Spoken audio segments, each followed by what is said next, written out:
Elle s'est débarrassée de sa meilleure amie et l'a cachée dans une boîte. Cette femme a été victime de sa meilleure amie, celle en qui elle avait le plus confiance. Elle n'aurait jamais pensé qu'elle deviendrait un jour la femme qui mettrait fin à sa vie dans des circonstances atroces, tout ça parce qu'elle était jalouse d'elle et qu'elle rêvait d'être à sa place. Rika Okada a rencontré Yuri, une femme née au Brésil de parents japonais, lorsqu'elle était toute petite. Elle est tombée dans sa classe à l'école primaire et une forte amitié s'est très vite créée entre les deux. Elles sont très vite devenues inséparables avant que le destin ne les sépare une première fois.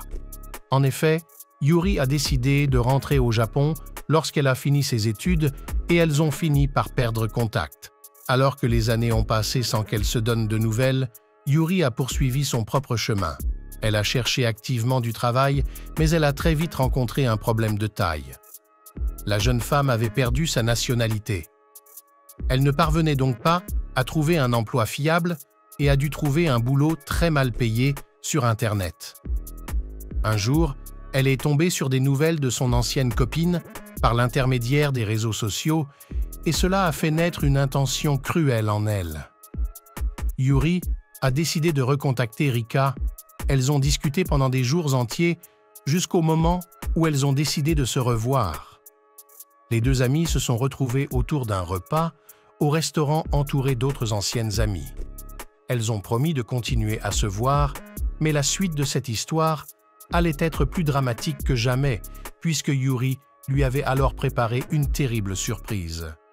Le 21 mars 2014, Rika n'est pas allée au travail et elle n'a pas rendu visite à sa famille pendant plusieurs jours. Ses proches n'étaient pas particulièrement inquiets car ils avaient reçu un message d'elle dans lequel elle avait prévenu qu'elle n'était pas bien. Malheureusement, la réalité était bien différente.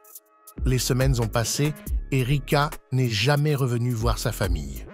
Sa mère a commencé à devenir très inquiète et lorsqu'elle a décidé de rendre visite à sa fille, elle a alors découvert une scène d'horreur. Il n'y avait personne à l'intérieur et une immense flaque de sang gisait sur le sol. La police a retrouvé toutes ses affaires personnelles sur place, mais les registres disaient qu'elle avait sollicité un nouveau passeport, mais aussi des cartes de crédit et des billets d'avion. Plusieurs hypothèses ont alors émergé dans la tête des enquêteurs jusqu'à ce qu'ils voient la tête de Yuri sur ce nouveau passeport en question. Quelques jours plus tard, la police a été alertée sur un colis de grande taille envoyé au nom de la victime. Dans ce colis se trouvait le corps de Rika criblé d'une dizaine de coups de couteau. Après avoir rassemblé toutes les preuves nécessaires, la police a arrêté Yuki. Elle a été condamnée à perpétuité pour avoir volé l'identité, mais aussi la vie de celle qu'elle disait être sa meilleure amie.